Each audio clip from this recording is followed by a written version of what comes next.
ومن أحسن قولا ممن دعا إلى الله وعمل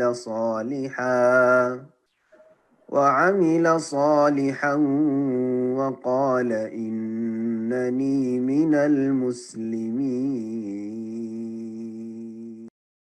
السلام عليكم ورحمة الله وبركاته. إن الحمد لله نحمده ونستعينه ونستغفره ونعوذ بالله من شرور أنفسنا ومن سيئات أعمالنا. من يهده الله فلا مضل له ومن يضلل فلا هادي له، وأشهد أن لا إله إلا الله وحده لا شريك له، وأشهد أن محمدا عبده ورسوله صلى الله تعالى عليه وعلى آله وصحبه وسلم تسليما كثيرا।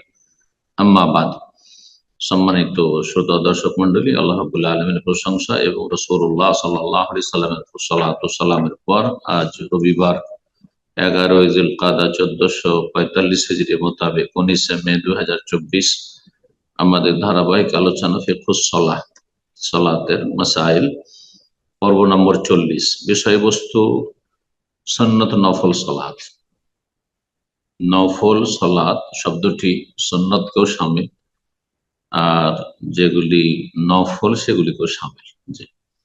আজকের আলোচনা ফরজ ছাড়া যে সমস্ত নওয়াফিল বা সুন্নাত রয়েছে এই সালাতগুলি সম্পর্কে বলছেন লেখক যে আল্লাহ রাব্বুল আলামিনের বিশেষ রহমত তার বান্দাদের উপর, যে তিনি প্রত্যেকটি ফরজ ইবাদত বন্দেগীর পাশাপাশি অনুরূপ ইবাদতের নফলেরও বিধান প্রণয়ন করেছেন। যে কোনো ফরজ ইবাদত বন্দেগী আছে, একটা স্তর হচ্ছে ফরজ বা একটা পরিমাণ হচ্ছে ফরজ, আর তারপরে সেই ইবাদতের বেশ কিছু ইবাদত নফল রয়েছে যেগুলির মাধ্যমে আল্লাহ রাব্বুল আলামিনের সান্নিধ্য হাসিল করতে পারবেন, আল্লাহর ভালোবাসা অর্জন করতে পারবেন ফরজের হেফাজতের পরে। আগে ফরজ পুরোপুরি সুন্দরভাবে সম্পাদনের সাথে তখন নফলগুলিতে বেশি বেশি অংশ নেওয়ার জন্য যথাসাধ্য চেষ্টা করতে হবে। প্রত্যেক ফরজ ইবাদতে নফল রয়েছে, এটি আল্লাহ রাব্বুল আলামিন বিশেষ রহমত, যাতে করে একজন মুমিন মুসলিম এই নফল কাজগুলির মাধ্যমে ঈমান বৃদ্ধি করতে পারে এবং কিয়ামতের দিনে যখন আল্লাহর সামনে হিসাবের জন্য উপস্থিত হইতে হবে সেই সময় ফরজে কোন রকমের ঘাটতি হলে সেই সুন্নত নফল দিয়ে ঘাটতি পূরণ করা সম্ভব হয়। কারণ মানুষের ফরজে ঘাটতি ত্রুটি হওয়া স্বাভাবিক, মানুষ মাত্রই ভুল হতে পারে, ত্রুটি হতে পারে, বিভিন্ন দিক থেকে ত্রুটি হতে পারে, বড় ধরনের ত্রুটি হতে পারে, ছোট ধরনের ত্রুটি হতে পারে। এমন বড় ত্রুটি যাতে ইবাদত বাতিল হয়ে যায় যদি না হয়, ইবাদত হয়তো শুদ্ধ কিন্তু তাতে ঘাটতি হয়ে গেল, তো সেই ঘাটতিগুলি পূর্ণ করা হবে এই নফল সুন্নত ইবাদত বন্দেগী দিয়ে। ঠিক সালাতের ক্ষেত্রে সালাত ফরজও রয়েছে আর সুন্নত নফল রয়েছে। এইরকমই সিয়ামের ক্ষেত্রে সিয়াম রোজা ফরজও রয়েছে আর সুন্নত নফল রয়েছে। এইভাবেই সাদাকা, দান সাদাকা, সাদাকা যাকাতকেও বলা হয়। আমরা ফরজটাকে যাকাত বলি আর নফলগুলিকে সাদাকা বলি, দান খায়রাত বলি, কিন্তু সাদাকা কথাটি কোরআন হাদিসের আলোকে দুটোকে শামিল। তাহলে সাদাকা, ফরজ সাদাকা হচ্ছে যাকাত ওশর, আর নফল সাদাকাও রয়েছে, তাতে একটা পরিমাণ রয়েছে যেটা ফরজ, শতকরা 2.5 টাকা দেওয়া ফরজ। এইরকমই ওশরের ক্ষেত্রে 10 মণে 1 মণ যদি বিনা সেচে হয়, অথবা 20 মণে 1 মণ ফরজ, আর বাকি অতিরিক্ত হচ্ছে নফল করলে ভালো। ফামান যাদা ফাহুয়া তাতাওয়ুন, নবী সাল্লাল্লাহু আলাইহি ওয়াসাল্লাম বলেছেন, কেউ যদি অতিরিক্ত করে অথবা কারো উপরে যাকাত ফরজ হয়নি, নেশাবে পৌঁছেনি, সে যদি দান খায়রাত করে তাহলে সেটা তার নফল। বান্দা আল্লাহ রাব্বুল আলামিনের সবচেয়ে বেশি নিকটবর্তী হয় ফরজ ইবাদতের মাধ্যমে, ফরজ ইবাদত বন্দেগীর মাধ্যমে, ফরজ আদায় করার মাধ্যমে, যা আল্লাহ রাব্বুল আলামিন বাধ্যতামূলক করেছেন আদায় করা, সেগুলি আদায় করার মাধ্যমে আল্লাহর সান্নিধ্য লাভ হয় মূলত, এটা করতেই হবে। এবং তার সাথে নফলের মাধ্যমে বান্দা আরো বেশি আল্লাহর সান্নিধ্য লাভ করতে পারে। এমনকি আল্লাহ রাব্বুল আলামিন তখন সেই বান্দাকে ভালোবাসেন, যেমন হাদিসে কুদসিতে রয়েছে, সহিহ বুখারীর হাদিস, এই হাদিসে কুদসিটি ফরজ ইবাদত বন্দেগীর মাধ্যমে আল্লাহর যে সান্নিধ্য লাভ হয় তার বিকল্প কিছু নেই। আর তারপরে বান্দা বিভিন্ন নফল ইবাদত বন্দেগীর মাধ্যমে, সুন্নতের মাধ্যমে আল্লাহ সান্নিধ্য লাভ করতে থাকে। হাত্তা উহিব্বাহ, আল্লাহ বলছেন যে আমি তখন বান্দাকে ভালোবাসি, আর তখন তার প্রতিটি অঙ্গ প্রত্যঙ্গে আমি আমার পক্ষ থেকে বিশেষ শক্তি সামর্থ্য যোগান দিয়ে থাকি। তারপর লেখক যে বিষয়টা আলোচনা করেছেন খুব গুরুত্বপূর্ণ এবং খুব গোছালো কথা, তা হচ্ছে সুন্নত নফলগুলি বিভিন্ন প্রকার রয়েছে। 10 প্রকারের সুন্নত নফল সালাত বর্ণনা করেছেন। সালাত 10 প্রকার সুন্নত নফল রয়েছে বিভিন্ন দিক থেকে। তাহলে যেগুলি সুন্নত নফল সেগুলি একই রকমের নয়, বিভিন্ন রকমের। দেখা যাক, আমরা এক এক করে দেখি। প্রথম হচ্ছে, বলছে মিনহা মা ইউশরাউ লাহুল জামাহ। কিছু কিছু সুন্নত নফল রয়েছে যেগুলির জন্য জামাত হচ্ছে শরীয়ত সম্মত, মানে জামাত করে আদায় করা হচ্ছে শরীয়ত সম্মত। যেমন তারাবি জামাত করে আদায় করা উত্তম। ইস্তিসকার সালাত, বৃষ্টি চাওয়ার সালাত, কসুফ সূর্য চন্দ্র গ্রহণের সালাত, ঈদাইন, ঈদ উল ফিতর, ঈদ উল আজহার সালাত, এগুলি জামাত করে আদায় করাই হচ্ছে সুন্নাহ। ওমিনহা মা লা ইউশরাউ লাহুল জামা। আর দ্বিতীয় প্রকার হচ্ছে এমন কিছু নফল সুন্নত সালাত রয়েছে যেগুলির জন্য জামাত করা শরীয়ত সম্মত না। কেউ যদি জামাত করে পড়ে তাহলে বলবে যে না, এটা বেদাত, সুন্নাত নয়। সালাতুল ইস্তিখারা, যেমন ইস্তিখারার সালাত, ইস্তিখারা করবেন ধরেন কয়েকজন, এটা পরিবারকে নিয়ে বিয়ে শাদীর ব্যাপার রয়েছে বা পারিবারিক কোনো বিষয় রয়েছে, স্বামী স্ত্রী দুজনে ইস্তিখারা করবে, দুজনে যদি একসাথে জামাত করে পড়েন যেটি শরীয়ত সম্মত নয়, প্রমাণিত নয়। ছেলে মেয়ে সবাইকে নিয়ে জামাত করে ইস্তিখারা করি আমার সবাই মিলে, না, আলাদা আলাদা করতে হবে। 3 নম্বর সুন্নত নফল হচ্ছে অমিনহা মা হুয়া তাবিউন লিল ফারাইজ কাসসানানি রাওয়াতিব। কিছু কিছু সুন্নত রয়েছে, নওয়াফিল রয়েছে যেগুলো ফরজের অধীনে, ফরজের সাথে সম্পৃক্ত, ফরজের সাথে লাগানো। সেগুলি ফরজ ছাড়া আপনি ভাবতে পারেন না, ফরজের সাথেই সেগুলি সম্পর্ক রয়েছে। যেমন সুন্নতে রাতেবা, দিনে রাতে 10 বা 12 রাকাত যে সুন্নত রয়েছে এগুলি সম্পর্ক হচ্ছে ফরজের সাথে। ফজরের আগে 2 রাকাত, জোহরের আগে 2 বা 4 পরে 2, আর তারপরে মাগরিবের পরে 2, এশার পরে 2, এগুলো হচ্ছে সুন্নতে রাতেবা। 4 নম্বর অমিনহা মা লাইসা বিতাবিন কাসলাতুদ দুহর। কিছু কিছু সালাত রয়েছে নফল বা সুন্নাত যেগুলি কোন ফরজ সালাতের অধীনে নাই, কারো তাবে নাই। যেমন সালাতুদ দুহা, চাস্তের সালাত, সকালবেলা সূর্য ওঠার 10-15 মিনিট পর থেকে শুরু করে মাথার উপর সূর্য আসা পর্যন্ত সালাতুদ দুহা, এটি এমন একটি সুন্নত নফল সালাত যার অন্য কোন সালাতের তাবে নাই, অধীনে নাই। 5 নম্বর অমিনহা মা হুয়া মুআক্কাতুন কাসসালাতিত তাহাজ্জুদ। কিছু কিছু সালাত রয়েছে সুন্নত নফল যেগুলির সময় নির্ধারিত রয়েছে, এই সময়ের আগে হবে না আর এই সময়ের পরে হবে না। যেমন তাহাজ্জুদের সালাত, এশার সালাতের আগে কেউ তাহাজ্জুদ পড়লে হবে না, আর ফজর আজান হওয়ার পরে তাহাজ্জুদ পড়লে হবে না। তাহাজ্জুদের সালাত মুআক্কাত, সময় নির্ধারিত। উত্তম হচ্ছে শেষ তৃতীয়াংশ রাতের, কিন্তু এশার পর থেকে শুরু করে এশার সালাত পড়লেন। এমনকি কেউ যদি সফরে, ওলামায়ে বলেছেন মাগরিব এশা জমা করে, বৃষ্টির সময় মাগরিব এশা জমা করলো, আর এশা জমা করার পরে মাগরিবের সময় হয়ে আছে, এখন এশার রক্ত হয়নি, কিন্তু জমা করা তার জন্য বৈধতা রয়েছে, তাহলে তারপর থেকে তার তাহাজ্জুদের সময় শুরু হয়ে গেল। বেতরের সময় তাহাজ্জুদের একটা গুরুত্বপূর্ণ অংশ হচ্ছে বেতর, বেতরের সময় শুরু হয়ে গেল। কেউ যখন তাহাজ্জুদ পড়বে না কিন্তু বেতর পড়বে, তাই মাগরিবের 3 আর এশার 2 পড়ে সফরে সে জমা করে আর তারপরেই বেতর পড়ে নিতে পারে, যদিও শেষ রাতে পড়া উত্তম তাহাজ্জুদ এবং বেতর উভয়ের ক্ষেত্রে।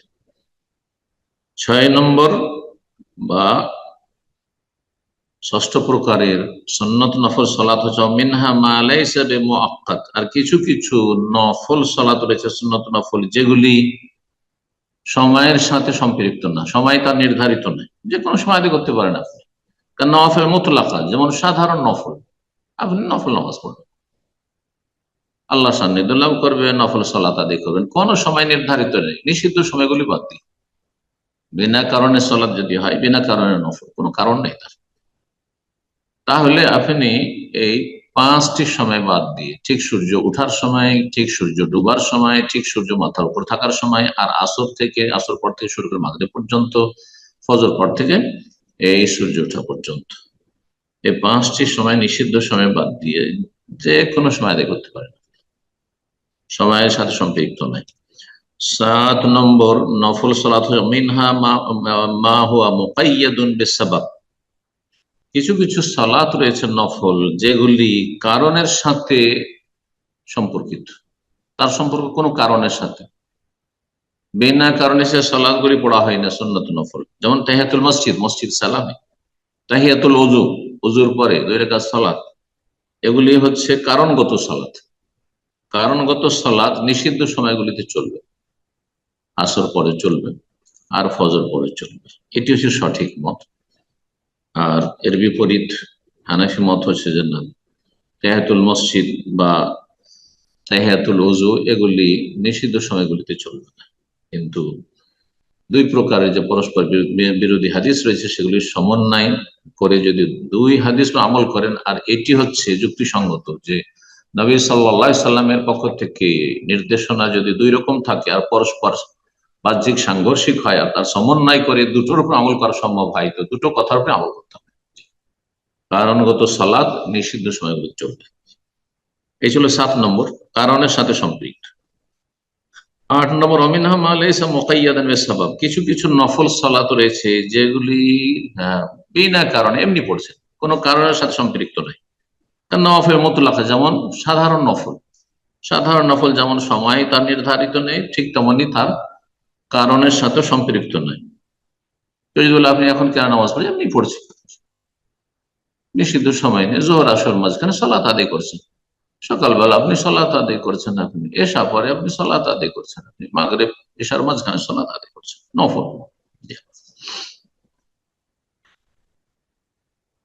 9 নম্বর অমিনহা মা হুয়া মুআক্কাদুন, সুন্নত নফলের মধ্যে কিছু কিছু সালাত রয়েছে যেগুলি সুন্নতে মুআক্কাদা বা নওয়াফিল মুআক্কাদ, যেগুলি তাকিদপূর্ণ, গুরুত্বপূর্ণ, তাকিদ করা হয়েছে। যেমন সালাতুল ঈদাইন, ঈদুল ফিতর, ঈদুল আজহার সালাত ফরজ না ফরজে কিফায়া, ফরজে আইন না সুন্নতে মুআক্কাদা, এই নিয়ে ইখতিলাফ রয়েছে, কিন্তু অধিকাংশ উলামা বলেছে সুন্নতে মুআক্কাদা। যদিও ফরজের উক্তিটি বেশি শক্তিশালী, শাফিঈ ইবনে তাইমিয়া রাহিমাহুল্লাহ বলেছেন, কিন্তু অধিকাংশ উলামাদের মতকে সামনে রাখলে ঈদের সালাত সুন্নতে মুআক্কাদা, সুন্নত কিন্তু তাকিদপূর্ণ। নবী সাল্লাল্লাহু আলাইহি ওয়াসাল্লাম মহিলাদেরকেও নিয়ে যেতে বলেছেন। ইস্তিসকার সালাত, বর্ষা বৃষ্টি না হলে, অনাবৃষ্টি দেখা দিলে তাকিদ রয়েছে, যে আল্লাহর কাছে দোয়া করুন 2 রাকাত সালাত আদায় করে। অল কুসুফ, সূর্যগ্রহণ চন্দ্রগ্রহণ, তাকিদ রয়েছে, নবী সাল্লাল্লাহু আলাইহি ওয়াসাল্লাম দ্রুত ছুটে এসেছেন সালাতের জন্য। বেতরে আউতেরু, নবী হুকুম করেছেন, আউতেরু আহলাল কোরআন, কোরআনের অনুসারীরা তোমরা বেতর আদায় কর, ফাইনাল্লাহ ইউতরুন ইউহিব্বুল বিতর, আল্লাহ হচ্ছেন বেজোড়, বেজোড়কে ভালোবাসেন, বেতরকে ভালোবাসেন। 10 নম্বর সর্বশেষ প্রকারের নফল সালাত মিনহা মা লাইসা বিমুআক্কাদ, কিছু কিছু নফল সালাত রয়েছে যেগুলির কোনো তাকিদ নেই, তাকিদ করা হয়নি কিন্তু নফল প্রমাণিত রয়েছে, নবী সাল্লাল্লাহু আলাইহি ওয়াসাল্লাম সাহাবায়ে কেরাম থেকে প্রমাণিত, কিন্তু সেগুলো তাকিদপূর্ণ নয়।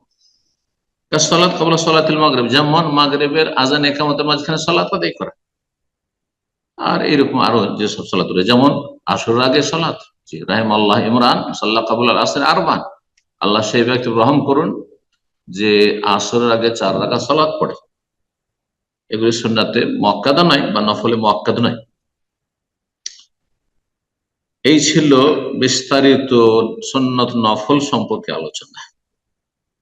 লেখক বলছেন ওয়াহাযা মিন ফাদলিল্লাহি আলা ইবাদি, এটি আল্লাহ রাব্বুল আলামিনের পক্ষ থেকে তার বান্দাদের উপর বিশেষ অনুগ্রহ যে আল্লাহ রাব্বুল আলামিন শরীয়তে এমন কিছু ইবাদত বন্দেগী প্রণয়ন করেছেন যার মাধ্যমে বান্দা তার আল্লাহ রাব্বুল আলামিনের সান্নিধ্য লাভ করতে পারে। এবং ইবাদত বন্দেগী একই রকম করেননি, বহুমুখী ইবাদত বন্দেগী দান করেছেন, যার জন্য যেটা সহজ হয়, সুবিধা হয়। সবার জন্য সবটা সহজ নয়। অনেকের জন্য সুন্নত নফল তাহাজ্জুদ পড়া সহজ, সালাতুল চাষ পড়া সহজ, কিন্তু নফল রোজা রাখা কষ্টকর শারীরিক দিক থেকে, বা তার কর্মব্যস্ততার কারণে, মেহনতের কাজের কারণে, অনেকের আর্থিক সংকটের কারণে, অথবা অর্থের লোভ একটু মনে রয়েছে, প্রকৃতিটা তার এরকম কৃপণতা, যার ফলে তাদের জন্য হ্যাঁ সুন্নত নফল সালাত তো সহজ, কিন্তু দান খেরাত করা, সাদকা করা কঠিন। আবার এর বিপরীত কিছু লোক রয়েছে, নামাজ পড়তে বলেন খুব ভারী লাগছে, ফরজটাই হয়তো আদায় করছে কিনা, আর আদায় না করলে ইসলাম থাকবে না, ফরজ আদায় করছে, সুন্নতের ক্ষেত্রে গাফিল, কিন্তু দান খেরাতে আগে আগে, দান খেরাতে অনেক আগে। অনেকে রোজা, নফল রোজা, একটিও নফল সুন্নত ছাড়া সোমবার বৃহস্পতি রোজা রাখছে, কিন্তু তাহাজ্জুদ পড়তে পারছে না। তো বলছে নেকির কাজগুলি বহুমুখী করেছে, তাতে বিভিন্ন উদ্দেশ্য রয়েছে। লিয়ার ফালাহম বেহাদ দারাজাত, যাতে করে বিভিন্ন রকমের নফলের মাধ্যমে আল্লাহ বান্দাদের মর্যাদাকে উন্নীত করতে পারেন। উন্নীত আল্লাহ করবেন মর্যাদা, এর জন্য এগুলির মাধ্যম ওসিল। ওয়াহুত্তু আনহুম সাইয়্যাত, এবং বান্দার গুনাহগুলি যাতে করে আল্লাহ রাব্বুল আলামিন ক্ষমা করে দেন, ঝরিয়ে দেন। ওয়ায়ুদাইফু লাহুমুল হাসানাত, এবং নেকি বহুগুণে বর্ধিত করেন। এবং ইবাদত বন্দেগী যার জন্য যেটা বেশি সুবিধা সহজ, সেটাতে অগ্রগামী হতে পারে। ফালিল্লাহিল হামদু ওয়াশ শুকর, আল্লাহ রাব্বুল প্রতি প্রশংসা এবং শুকরিয়া। এখানেই আজকের সংক্ষিপ্ত আলোচনা শেষ করছি। তবে গুরুত্বপূর্ণ আলোচনা সুন্নত নফল সালাত সম্পর্কে আল্লাহ রাব্বুল আলামিন সবাইকে এই বিষয়গুলি জানার, শোনার, পড়ার, আমল করার তৌফিক দান করেন, এবং আল্লাহ রাব্বুল আলামিন আমাদেরকে তার নৈকট্য অর্জনের তৌফিক দান করেন। ওয়াসজুদ ওয়াক্তারিব, আল্লাহ বলছেন কোরআনে কারীমের সূরা আলাকের শেষ আয়াত, আল্লাহকে সেজদা করার মাধ্যমে, অর্থাৎ ফরজের পরে সুন্নত নফল সালাতের মাধ্যমে আল্লাহর সান্নিধ্য লাভ করা। সালাত ছাড়া আল্লাহর সান্নিধ্য লাভ করা সম্ভব নয়। ফরজের পরে বেশি বেশি সুন্নত নফল, আর বিশেষ করে সবচাইতে উত্তম নফল বা সুন্নত হচ্ছে তাহাজ্জুদের সালাত, আর তারপরে সালাতুদ দুহা। এই নফল সালাত গুলি ফরজের পরে গুরুত্ব সহকারে আদায় করা তৌফিক দান করেন আল্লাহ রাব্বুল, তার নৈকট্য অর্জনে আমাদেরকে তৌফিক দান করেন। আল্লাহ রাব্বুল আমাদেরকে জান্নাতি হিসেবে কবুল করেন, জাহান্নামের আযাব থেকে আল্লাহর মুক্তি দান করেন, আর দুনিয়ার বালা মুসিবত থেকে, ফিতনা ফাসাদ থেকে, অশান্তি থেকে, জালেমের জুলুম থেকে আল্লাহ রক্ষা করেন। ওয়া সাল্লাল্লাহু সাল্লাম আলা নবিয়িনা মুহাম্মদ ওয়া আলা আলিহি ওয়া সাহবিহি আজমাইন।